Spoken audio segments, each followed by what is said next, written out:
हरिः ओम् नमस्ते गणपतये तमेवं प्रत्यक्षं तत्त्वमसि त्वमेव केवलं कर्तासि त्वमेव केवलं धर्तासि त्वमेव केवलं हर्तासि त्वमेव सर्वं खल्विदं ब्रह्मासि त्वं साक्षादात्मासि नित्यं ऋतं वच्मि सत्यं वच्मि अवक्तं माम अवक्तारम् अवसोतारम् अवदातारम् अवधातारम् अवानुचानमवशिष्याम् औपश्चात्तात औपुरस्तात्तात अवचोत्तरात्तात अवदक्षिणात्तात अवचोद्ध्वात्तात अवाधरात्तात सर्वतो मां पाहि पाहि समन्तात त्वं वाङ्मयस्त्वं चिन्मयः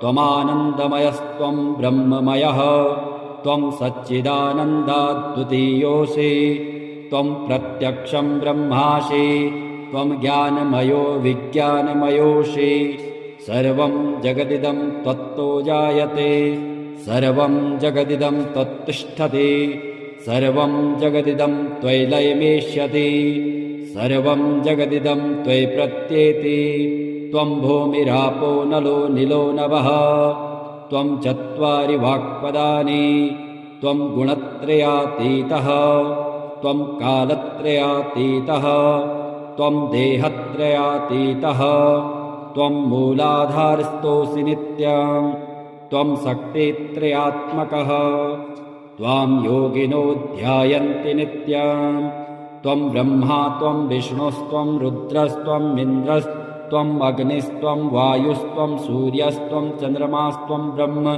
भूर्भुवः स्वरोम गणादिं पूर्वमुच्चार्य वर्णादिं तदनन्तरम् अनुस्वारः परतरः अर्धेन्दुलसितं तारेण रुद्धम् एतत्तव मनुस्वरूपम् गकारः पूर्वरूपम् अकारो मध्यमरूपम् अनुस्वारश्चान्तरूपम् बिन्दुरुत्तररूपम् नादः सन्धानम् संहिता सन्धिः शैषा गणेशविद्या गणकऋषिः निश्चित गायत्री छन्दः श्रीमहागणपतिर्देवता ॐ गं गणपते नमः एकदन्ताय विद्महे वक्रतुण्डाय धीमहि तन्नो दन्ती प्रचोदयात् एकदन्तं चतुर्हस्तं पाशमङ्कुशधारिणम्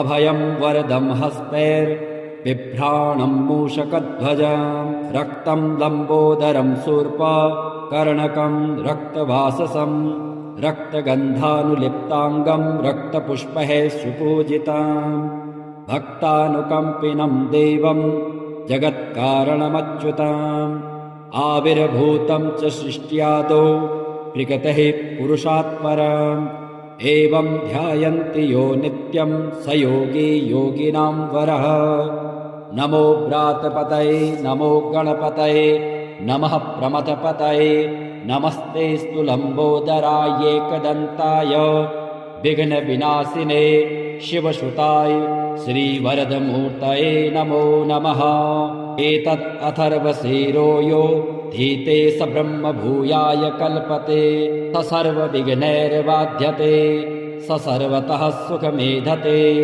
स पञ्चमहापातकोत्पातकात् प्रमुच्यते सायं मधीयानो दिवस्कृतं पापं नाशयति प्रातर्धीयानो रात्रिकृतं पापं नाशयति सायं प्रातः प्रयुञ्जानो अपापो भवति धर्मार्थकाममोक्षं च विन्दति इदम् अथर्वशीर्षं वशिष्याय न देयम् यो यदि मोहादाशयति स पापीयान् भवति सहर्षा वर्तनाद्यं यं कामम् अधीते तं तमनेन साधयेत् अनेन गणपतिमभिषिञ्चति स वाग्मी भवति चतुर्थ्या मनस्पते स विद्यावान् भवति इत्यथर्ववाक्यम् ब्रह्माद्याचरणं विद्यात् न बिभेति कदाचनेति यो दूर्वाङ्कुरैर्यजति स वैष्णवोपमो भवति।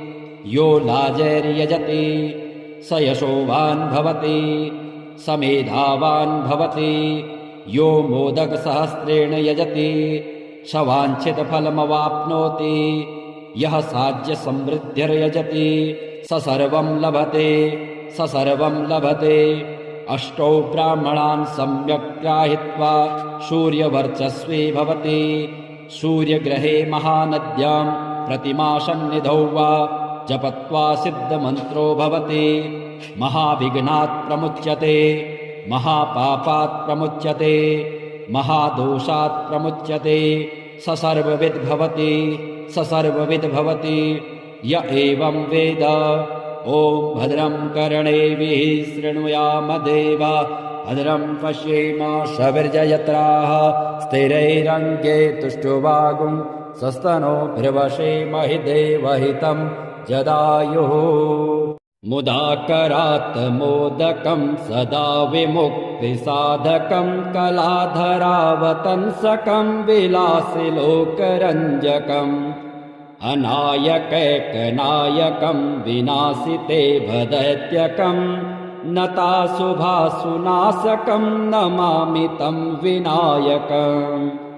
न तेतरातिभीकरं नवोदितार्कभास्वरं नमत्सुरारिनिर्जरं नताधिकापदुत्तरम्।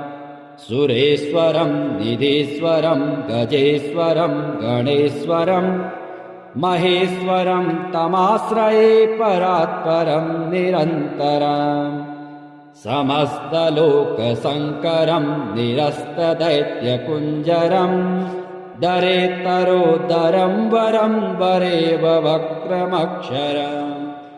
कृपाकरं क्षमाकरं मुदाकरं यशस्करं नमस्करं नमस्कृतां नमस्करोमि भास्वरम्। अकिञ्चनार्तिमार्जनं चिरन्तनोक्तिभाजनं पुरारिपूर्वनन्दनं सुरारिगर्वचर्वण।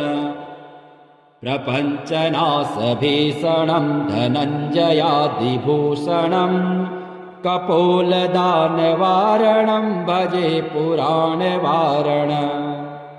नितान्तकान्तदन्तकान्तिमन्तकात्मकात्मजं मचिन्त्यरूपमन्तहीनमन्तराय चिन्तनम्।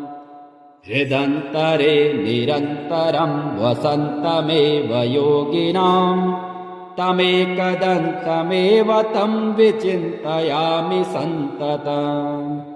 महागणेश पञ्चरत्नमादरेण योन्वहं प्रगायते प्रभातके हृदि स्मरन् गणेश्वरम्। अरोगतामदोषतां सुसाहितिं सुपुत्रतां समाहितायुरष्टभूतिमभ्युपैति सुचिरात्। हरिः ॐ नमस्ते गणपतये। तमेवं प्रत्यक्षं तत्त्वमसि, त्वमेव केवलं कर्तासि, त्वमेव केवलं धर्तासि, त्वमेव केवलं हर्तासि, त्वमेव सर्वं खल्विदं ब्रह्मासि। त्वं साक्षात् आत्मासि नित्यं। ऋतं वच्मि सत्यं वच्मि, अवक्तं माम अवक्तारम् अवसोतारम् अवदातारम् अवधातारम् अवानुचानमवशिष्याम्। औपश्चात्तात औपुरस्तात्तात अवचोत्तरात्तात अवदक्षिणात्तात अवचोद्ध्वात्तात अवाधरात्तात। सर्वतो मां पाहि पाहि समन्तात। त्वं वाङ्मयस्त्वं चिन्मयः, त्वमानन्दमयस्त्वं ब्रह्ममयः। त्वं सच्चिदानन्दाद्वितीयोऽसि, त्वं प्रत्यक्षं ब्रह्मासि, त्वं ज्ञानमयो विज्ञानमयोऽसि। सर्वं जगदिदं त्वत्तो जायते, सर्वं जगदिदं त्वत्तिष्ठति, सर्वं जगदिदं त्वयि लयमेष्यति। सर्वं जगदिदं त्वयि प्रत्येति त्वं भूमिरापो नलो निलो नभः त्वं चत्वारि वाक्पदानि त्वं गुणत्रयातीतः त्वं कालत्रयातीतः त्वं देहत्रयातीतः त्वं मूलाधारस्थोऽसि नित्यं त्वं शक्तित्रयात्मकः त्वां योगिनो ध्यायन्ति नित्यं त्वं ब्रह्मा त्वं विष्णुस्त्वं रुद्रस्त्वं इन्द्रस्त्वम् अग्निस्त्वं वायुस्त्वं सूर्यस्त्वं चन्द्रमास्त्वं ब्रह्म भूर्भुवः स्वरोम गणादिं पूर्वमुच्चार्य वर्णादिं तदनन्तरम् अनुस्वारः परतरः अर्धेन्दुलसितं तारेण रुद्धम् एतत्तव मनुस्वरूपम् गकारः पूर्वरूपम् अकारो मध्यमरूपम् अनुस्वारश्चान्तरूपम् बिन्दुरुत्तररूपम् नादः सन्धानम् संहिता सन्धिः शैषा गणेशविद्या गणकऋषिः निश्चित गायत्री छन्दः श्रीमहागणपतिर्देवता ॐ गं गणपते नमः एकदन्ताय विद्महे वक्रतुण्डाय धीमहि तन्नो दन्ती प्रचोदयात् एकदन्तं चतुर्हस्तं पाशमङ्कुशधारिणम् अभयं वरदं हस्तैर्बिभ्राणं मूषकध्वजं रक्तं लम्बोदरं शूर्पकर्णकं रक्तवाससं रक्तगन्धानुलिप्ताङ्गं रक्तपुष्पैः सुपूजितं भक्तानुकम्पिनं देवं जगत्कारणमच्युतम् आविर्भूतं च सृष्ट्यादौ प्रकृतेः पुरुषात् परम् एवं ध्यायन्ति यो नित्यं स योगी योगिनां वरः नमो व्रातपतये नमो गणपतये नमः प्रमथपतये नमस्ते स्तुलम्बोदराय एकदन्ताय विघ्नविनाशिने शिवसुताय श्रीवरदमूर्तये नमो नमः एतत् अथर्वशीरो यो धीते स ब्रह्मभूयाय कल्पते स सर्वविघ्नैर्बाध्यते स सर्वतः सुखमेधते स पञ्चमहापातकोत्पातकात् प्रमुच्यते सायं मधीयानो दिवस्कृतं पापं नाशयति प्रातर्धीयानो रात्रिकृतं पापं नाशयति सायं प्रातः प्रयुञ्जानो अपापो भवति धर्मार्थकाममोक्षं च विन्दति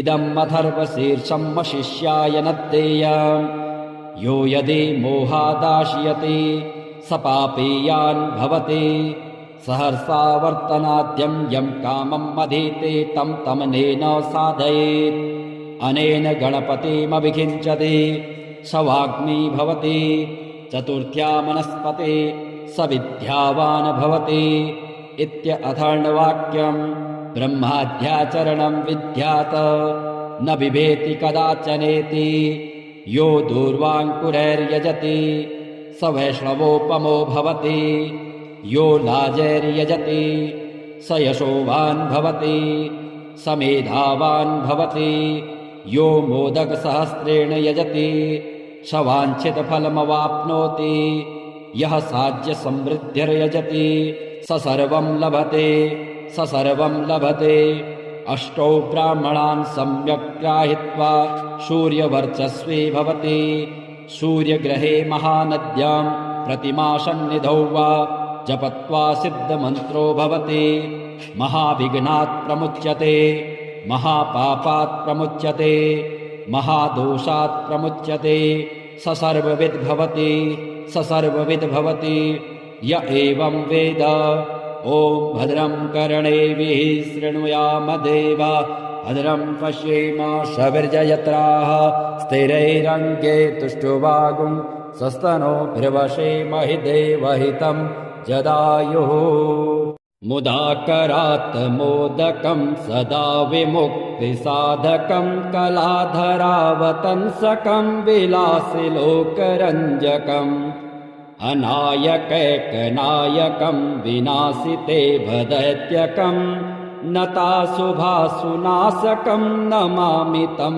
विनायकम् न तेतरातिभीकरं नवोदितार्कभास्वरं नमत्सुरारिनिर्जरं नताधिकापदुत्तरम् सुरेश्वरं निधीश्वरं गजेश्वरं गणेश्वरं महेश्वरं तमाश्रये परात्परं निरन्तरम् समस्तलोकशङ्करं निरस्तदैत्यकुञ्जरं दरेतरोदरं वरं वरेव वक्रमक्षरम् कृपाकरं क्षमाकरं मुदाकरं यशस्करं नमस्करं नमस्कृतां नमस्करोमि भास्वरम् अकिञ्चनार्तिमार्जनं चिरन्तनोक्तिभाजनं पुरारिपूर्वनन्दनं सुरारिगर्वचर्वण प्रपञ्चनाशभीषणं धनञ्जयादिभूषणं कपोलदानवारणं भजे पुराणवारणम् नितान्तकान्तदन्तकान्तिमन्तकात्मकात्मजम् मचिन्त्यरूपमन्तहीनमन्तराय कृन्तनम् हृदन्तरे निरन्तरं वसन्तमेव योगिनां तमेकदन्तमेव तं विचिन्तयामि सन्ततम् महागणेश पञ्चरत्नमादरेण योन्वहं प्रगायते प्रभातके हृदि स्मरन् गणेश्वरम् अरोगतामदोषतां सुसाहितिं सुपुत्रतां समाहितायुरष्टभूतिमभ्युपैति सुचिरात्। हरिः ओम् नमस्ते गणपतये तमेवं प्रत्यक्षं तत्त्वमसि त्वमेव केवलं कर्तासि त्वमेव केवलं धर्तासि त्वमेव केवलं हर्तासि त्वमेव सर्वं खल्विदं ब्रह्मासि त्वं साक्षात् आत्मासि नित्यं ऋतं वच्मि सत्यं वच्मि अवक्तं माम अवक्तारम् अवसोतारम् अवदातारम् अवधातारम् अवानुचानमवशिष्याम् औपश्चात्तात औपुरस्तात्तात अवचोत्तरात्तात अवदक्षिणात्तात अवचोद्ध्वात्तात अवाधरात्तात सर्वतो मां पाहि पाहि समन्तात त्वं वाङ्मयस्त्वं चिन्मयः त्वमानन्दमयस्त्वं ब्रह्ममयः त्वं सच्चिदानन्दाद्वितीयोऽसि त्वं प्रत्यक्षं ब्रह्मासि त्वं ज्ञानमयो विज्ञानमयोऽसि सर्वं जगदिदं त्वत्तो जायते सर्वं जगदिदं त्वत्तिष्ठति सर्वं जगदिदं त्वयि लयमेष्यति सर्वं जगदिदं त्वयि प्रत्येति त्वं भूमिरापो नलो निलो नभः त्वं चत्वारि वाक्पदानि त्वं गुणत्रयातीतः त्वं कालत्रयातीतः त्वं देहत्रयातीतः त्वं मूलाधारस्थोऽसि नित्यं त्वं शक्तित्रयात्मकः त्वां योगिनो ध्यायन्ति नित्यं त्वं ब्रह्मा त्वं विष्णुस्त्वं रुद्रस्त्वं इन्द्रस्त्वम् अग्निस्त्वं वायुस्त्वं सूर्यस्त्वं चन्द्रमास्त्वं ब्रह्म भूर्भुवः स्वरोम गणादिं पूर्वमुच्चार्य वर्णादिं तदनन्तरम् अनुस्वारः परतरः अर्धेन्दुलसितं तारेण रुद्धम् एतत्तव मनुस्वरूपम् गकारः पूर्वरूपम् अकारो मध्यमरूपम् अनुस्वारश्चान्तरूपम् बिन्दुरुत्तररूपम् नादः सन्धानम् संहिता सन्धिः शैषा गणेशविद्या गणकऋषिः निश्चित गायत्री छन्दः श्रीमहागणपतिर्देवता ॐ गं गणपते नमः एकदन्ताय विद्महे वक्रतुण्डाय धीमहि तन्नो दन्ती प्रचोदयात्। एकदन्तं चतुर्हस्तं पाशमङ्कुशधारिणाम् अभयं वरदं हस्तैर्बिभ्राणं मूषकध्वजम् रक्तं लम्बोदरं शूर्पकर्णकं रक्तवाससं रक्तगन्धानुलिप्ताङ्गं रक्तपुष्पैः सुपूजिताम् भक्तानुकम्पिनं देवं जगत्कारणमच्युताम् आविर्भूतं च सृष्ट्यादौ प्रकृतेः पुरुषात् परम् एवं ध्यायन्ति यो नित्यं स योगी योगिनां वरः। नमो व्रातपतये नमो गणपतये नमः प्रमथपतये नमस्तेऽस्तु लम्बोदराय एकदन्ताय विघ्नविनाशिने शिवसुताय श्रीवरदमूर्तये नमो नमः। एतत् अथर्वशीरो यो धीते स ब्रह्मभूयाय कल्पते स सर्वविघ्नैर्बाध्यते स सर्वतः सुखमेधते स पञ्चमहापातकोत्पातकात् प्रमुच्यते सायं मधीयानो दिवस्कृतं पापं नाशयति प्रातर्धीयानो रात्रिकृतं पापं नाशयति सायं प्रातः प्रयुञ्जानो अपापो भवति धर्मार्थकाममोक्षं च विन्दति। इदम् अथर्वशीर्षं शिष्याय न देयम् यो यदि मोहादाशयति स पापीयान् भवति सहर्षावर्तनाद्यं यं कामम् अधीते तं तमनेन साधयेत् अनेन गणपतिमभिषिञ्चति स वाग्मी भवति चतुर्थ्या मनस्पते स विद्यावान् भवति इत्यथर्ववाक्यम् ब्रह्माद्याचरणं विद्यात् न बिभेति कदाचनेति यो दूर्वाङ्कुरैर्यजति स वैष्णवोपमो भवति यो लाजैर्यजति स यशोवान् भवति स मेधावान् भवति यो मोदकसहस्रेण यजति स वाञ्छितफलमवाप्नोति यः साज्यसमृद्धिर्यजति स सर्वं लभते स सर्वं लभते। अष्टौ ब्राह्मणान् सम्यक् ग्राहीत्वा सूर्यवर्चस्वी भवति सूर्यग्रहे महानद्यां प्रतिमासन्निधौ वा जपत्वा सिद्धमन्त्रो भवति महाविघ्नात् प्रमुच्यते महापापात् प्रमुच्यते महादोषात् प्रमुच्यते स सर्वविद् भवति स सर्वविद् भवति य एवं वेद। ॐ भद्रं कर्णेभिः शृणुयाम देवा भद्रं पश्येम सविर्जयत्राः स्थिरैरङ्गे तुष्टुवागुं सस्तनोभिर्वशेमहि देवहितं जदायुः।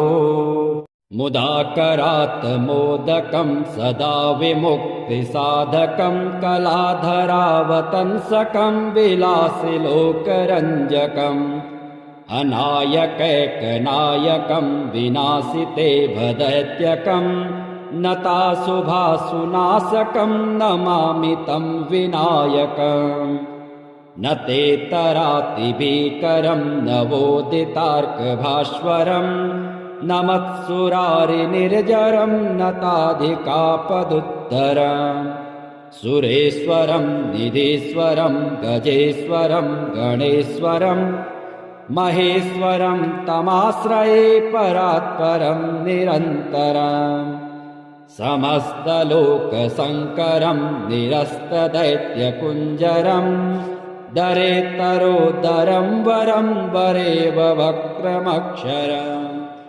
कृपाकरं क्षमाकरं मुदाकरं यशस्करं नमस्करं नमस्कृतां नमस्करोमि भास्वरम् अकिञ्चनार्तिमार्जनं चिरन्तनोक्तिभाजनं पुरारिपूर्वनन्दनं सुरारिगर्वचर्वण प्रपञ्चनाशभीषणं धनञ्जयादिभूषणं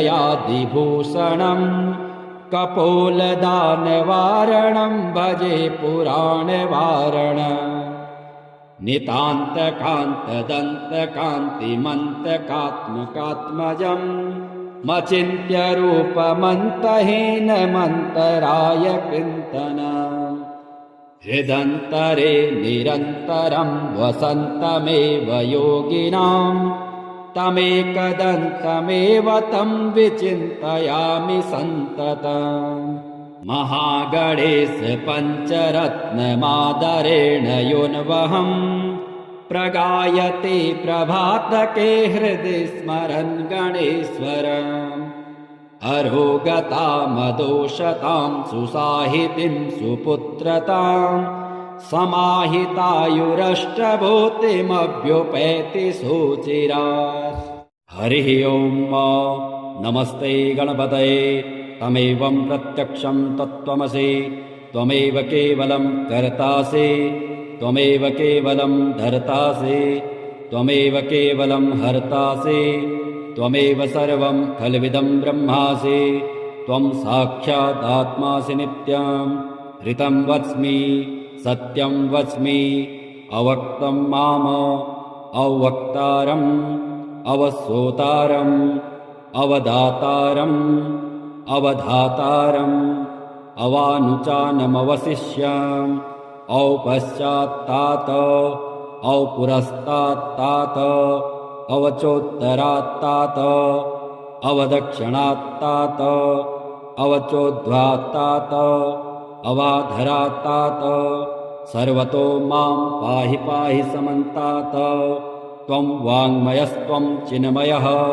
त्वमानन्दमयस्त्वं ब्रह्ममयः त्वं सच्चिदानन्दाद्वितीयोऽसि त्वं प्रत्यक्षं ब्रह्मासि त्वं ज्ञानमयो विज्ञानमयोऽसि सर्वं जगदिदं त्वत्तो जायते सर्वं जगदिदं त्वत्तिष्ठति सर्वं जगदिदं त्वयि लयमेष्यति सर्वं जगदिदं त्वयि प्रत्येति त्वं भूमिरापो नलो निलो नभः त्वं चत्वारि वाक्पदानि त्वं गुणत्रयातीतः त्वं कालत्रयातीतः त्वं देहत्रयातीतः त्वं मूलाधारस्थोऽसि नित्यं त्वं शक्तित्रयात्मकः त्वां योगिनो ध्यायन्ति नित्यं त्वं ब्रह्मा त्वं विष्णुस्त्वं रुद्रस्त्वं इन्द्रस्त्वम् अग्निस्त्वं वायुस्त्वं सूर्यस्त्वं चन्द्रमास्त्वं ब्रह्म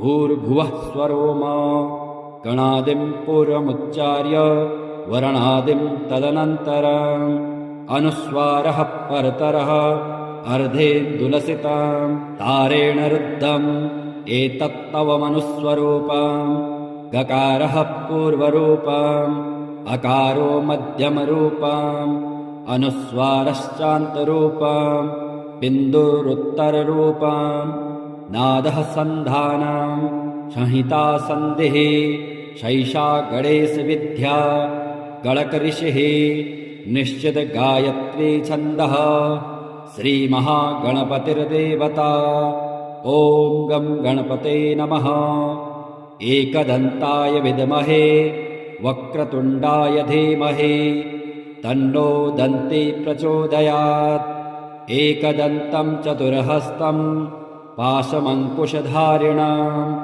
अभयं वरदं हस्तैर्बिभ्राणं मूषकध्वजं रक्तं लम्बोदरं शूर्पकर्णकं रक्तवाससं रक्तगन्धानुलिप्ताङ्गं रक्तपुष्पैः सुपूजितं भक्तानुकम्पिनं देवं जगत्कारणमच्युतम् आविर्भूतं च सृष्ट्यादौ प्रकृतेः पुरुषात् परम् एवं ध्यायन्ति यो नित्यं स योगी योगिनां वरः नमो व्रातपतये नमो गणपतये नमः प्रमथपतये नमस्तेऽस्तु लम्बोदराय एकदन्ताय विघ्नविनाशिने शिवसुताय श्रीवरदमूर्तये नमो नमः एतत् अथर्वशीरो यो धीते स ब्रह्मभूयाय कल्पते स सर्वविघ्नैर्बाध्यते स सर्वतः सुखमेधते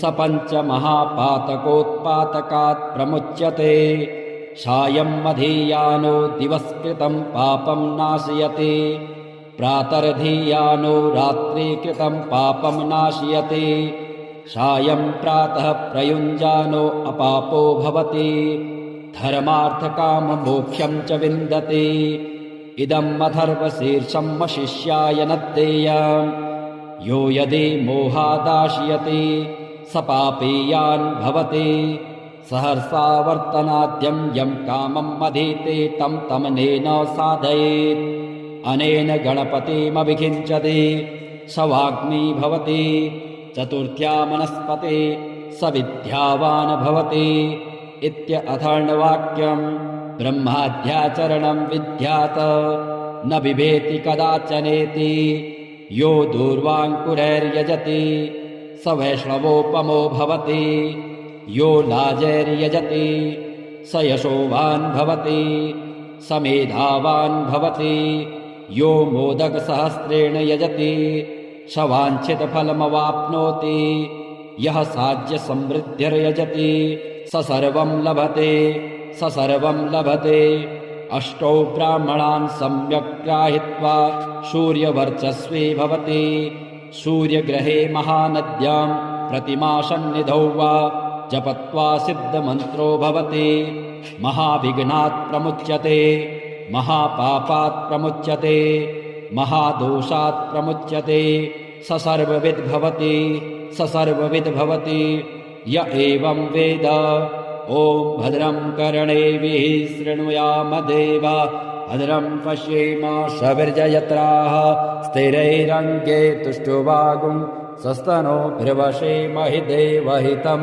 जदायुः मुदाकरात् मोदकं सदा विमुक्तिसाधकं कलाधरावतंसकं विलासिलोकरञ्जकम् अनायकैकनायकं विनाशिते भदैत्यकं नताशुभासुनाशकं नमामि तं विनायकम् न ते तरातिभीकरं नवोदितार्कभास्वरं न मत्सुरारिनिर्जरं नताधिकापदुत्तरम् सुरेश्वरं निधीश्वरं गजेश्वरं गणेश्वरं महेश्वरं तमाश्रये परात्परं निरन्तरम् समस्तलोकशङ्करं निरस्तदैत्यकुञ्जरं दरेतरोदरं वरं वरेव वक्रमक्षरम् कृपाकरं क्षमाकरं मुदाकरं यशस्करं नमस्करं नमस्कृतां नमस्करोमि भास्वरम् अकिञ्चनार्तिमार्जनं चिरन्तनोक्तिभाजनं पुरारिपूर्वनन्दनं सुरारिगर्वचर्वण प्रपञ्चनाशभीषणं धनञ्जयादिभूषणं कपोलदानवारणं भजे पुराणवारणम् नितान्तकान्तदन्तकान्तिमन्तकात्मकात्मजम् मचिन्त्यरूपमन्तहीनमन्तराय कृन्तनम् हृदन्तरे निरन्तरं वसन्तमेव योगिनां तमेकदन्तमेव तं विचिन्तयामि सन्ततम् महागणेश पञ्चरत्नमादरेण योन्वहं प्रगायते प्रभातके हृदि स्मरन् गणेश्वरम् अरोगतामदोषतां सुसाहितिं सुपुत्रतां समाहितायुरष्टभूतिमभ्युपैति सुचिरात् हरिः ॐ नमस्ते गणपतये तमेवं प्रत्यक्षं तत्त्वमसि त्वमेव केवलं कर्तासि त्वमेव केवलं धर्तासि त्वमेव केवलं हर्तासि त्वमेव सर्वं खल्विदं ब्रह्मासि त्वं साक्षादात्मासि नित्यं ऋतं वच्मि सत्यं वच्मि अवक्तं माम अवक्तारम् अवश्रोतारम् अवदातारम् अवधातारम् अवानुचानमवशिष्याम् औपश्चात्तात अवपुरस्तात्तात अवचोत्तरात्तात अवदक्षिणात्तात अवचोद्ध्वात्तात अवाधरात्तात सर्वतो मां पाहि पाहि समन्तात।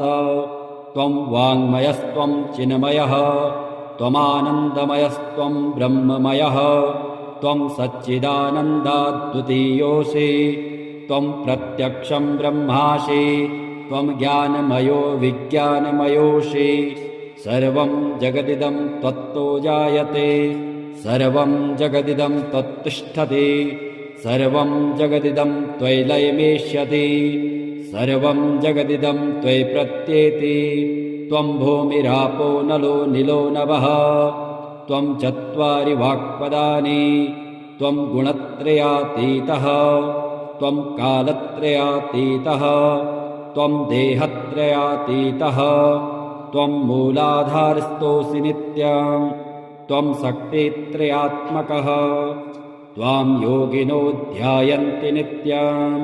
त्वं ब्रह्मा त्वं विष्णुस्त्वं रुद्रस्त्वम् इन्द्रस्त्वम् अग्निस्त्वं वायुस्त्वं सूर्यस्त्वं चन्द्रमास्त्वं ब्रह्म भूर्भुवः स्वरोम। गणादिं पूर्वमुच्चार्य वर्णादिं तदनन्तरम् अनुस्वारः परतरः अर्धेन्दुलसितं तारेण रुद्धम् एतत्तव मनुस्वरूपम्। गकारः पूर्वरूपम् अकारो मध्यमरूपम् अनुस्वारश्चान्तरूपम् बिन्दुरुत्तररूपम्। नादः सन्धानम् संहिता सन्धिः शैषा गणेशविद्या गणकऋषिः निश्चित गायत्री छन्दः श्रीमहागणपतिर्देवता। ॐ गं गणपते नमः। एकदन्ताय विद्महे वक्रतुण्डाय धीमहि तन्नो दन्ती प्रचोदयात्। एकदन्तं चतुर्हस्तं पाशमङ्कुशधारिणम् अभयं वरदं हस्तैर्बिभ्राणं मूषकध्वजं रक्तं लम्बोदरं शूर्पकर्णकं रक्तवाससं रक्तगन्धानुलिप्ताङ्गं रक्तपुष्पैः सुपूजितं भक्तानुकम्पिनं देवं जगत्कारणमच्युतम् आविर्भूतं च सृष्ट्यादौ प्रकृतेः पुरुषात् परम्। एवं ध्यायन्ति यो नित्यं स योगी योगिनां वरः। नमो व्रातपतये नमो गणपतये नमः प्रमथपतये नमस्तेऽस्तु लम्बोदराय एकदन्ताय विघ्नविनाशिने शिवसुताय श्रीवरदमूर्तये नमो नमः। एतत् अथर्वशीरो यो धीते स ब्रह्मभूयाय कल्पते स सर्वविघ्नैर्बाध्यते स सर्वतः सुखमेधते स पञ्चमहापातकोत्पातकात् प्रमुच्यते। सायं मधीयानो दिवस्कृतं पापं नाशयति प्रातर्धीयानो रात्रिकृतं पापं नाशयति। सायं प्रातः प्रयुञ्जानो अपापो भवति धर्मार्थकाममोक्षं च विन्दति। इदम् अथर्वशीर्षं शिष्याय न देयम् यो यदि मोहादाशयति स पापीयान् भवति। सहर्षा वर्तनाद्यं यं कामम् अधीते तं तमनेन साधयेत्।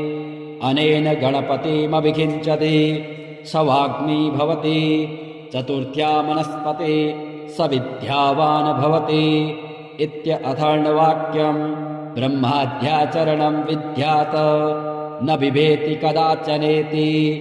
यो दूर्वाङ्कुरैर्यजति स वैष्णवोपमो भवति। यो लाजैर्यजति स यशोवान् भवति स मेधावान् भवति। यो मोदकसहस्रेण यजति स वाञ्छितफलमवाप्नोति। यः साज्यसमृद्धिर्यजति स सर्वं लभते स सर्वं लभते। अष्टौ ब्राह्मणान् सम्यक् ग्राहीत्वा सूर्यवर्चस्वी भवति। सूर्यग्रहे महानद्यां प्रतिमासन्निधौ वा जपत्वा सिद्धमन्त्रो भवति। महाविघ्नात् प्रमुच्यते महापापात् प्रमुच्यते महादोषात् प्रमुच्यते स सर्वविद् भवति य एवं वेद। ॐ भद्रं कर्णेभिः शृणुयाम देवा भद्रं पश्येमाशविर्यजत्राः स्थिरैरङ्गे तुष्टुवागुं स्वस्तनोभिर्वशेमहि देवहितं जदायुः। मुदाकरात् मोदकं सदा विमुक्तिसाधकं कलाधरावतंसकं विलासिलोकरञ्जकम् अनायकैकनायकं विनाशिते भदैत्यकं नताशुभासुनाशकं नमामि तं विनायकम्। न ते तरातिभीकरं नवोदितार्कभास्वरं न मत्सुरारिनिर्जरं नताधिकापदुत्तरम्। सुरेश्वरं निधीश्वरं गजेश्वरं गणेश्वरं महेश्वरं तमाश्रये परात्परं निरन्तरम्। समस्तलोकशङ्करं निरस्तदैत्यकुञ्जरं दरेतरोदरं वरं वरेव वक्रमक्षरम्। कृपाकरं क्षमाकरं मुदाकरं यशस्करं नमस्करं नमस्कृतां नमस्करोमि भास्वरम्। अकिञ्चनार्तिमार्जनं चिरन्तनोक्तिभाजनं पुरारिपूर्वनन्दनं सुरारिगर्वचर्वण। प्रपञ्चनाशभीषणं धनञ्जयादिभूषणं कपोलदानवारणं भजे पुराणवारणम्। नितान्तकान्तदन्तकान्तिमन्तकात्मकात्मजं मचिन्त्यरूपमन्तहीनमन्तराय चिन्तनम्। हृदन्तरे निरन्तरं वसन्तमेव योगिनां तमेकदन्तमेव तं विचिन्तयामि सन्ततम्। महागणेश पञ्चरत्नमादरेण योन्वहं प्रगायते प्रभातके हृदि स्मरन् गणेश्वरम्। अरोगतामदोषतां सुसाहितिं सुपुत्रतां समाहितायुरष्टभूतिमभ्युपैति सुचिरात्।